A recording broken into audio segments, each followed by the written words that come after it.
ವೀರದಿಮ್ಮನಹಳ್ಳಿ ಗ್ರಾಮದ ಸಮೀಪ ಹಾದು ಹೋಗಿರುವ ರಾಷ್ಟ್ರೀಯ ಹೆದ್ದಾರಿಯಲ್ಲಿ ಈ ಘಟನೆ ಜರುಗಿದೆ.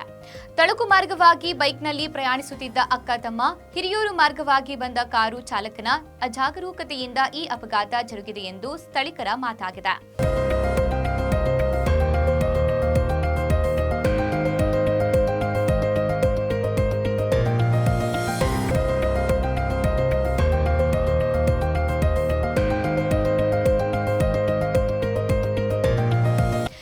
ತಳಕು ಮಾರ್ಗವಾಗಿ ಬೈಕ್ನಲ್ಲಿ ಬಂದ ಅಕ್ಕ ಮಂಜಮ್ಮ, ತಮ್ಮ ಅಭಿಷೇಕ್ ಸ್ಥಳದಲ್ಲೇ ಮೃತಪಟ್ಟರೆ, ರಾಯಚೂರು ಮೂಲದ ಕಾರು ಚಾಲಕ ಗಂಭೀರವಾಗಿ ಗಾಯವಾಗಿ ಚಳ್ಳಕೆರೆ ಸಾರ್ವಜನಿಕ ಆಸ್ಪತ್ರೆಯಲ್ಲಿ ಚಿಕಿತ್ಸೆ ಪಡೆಯುತ್ತಿದ್ದಾರೆ. ಇನ್ನು ಘಟನಾ ಸ್ಥಳಕ್ಕೆ ಚಳ್ಳಕೆರೆ ಪೊಲೀಸರು ಭೇಟಿ ನೀಡಿ ಪ್ರಕರಣ ದಾಖಲಿಸಿಕೊಂಡಿದ್ದಾರೆ.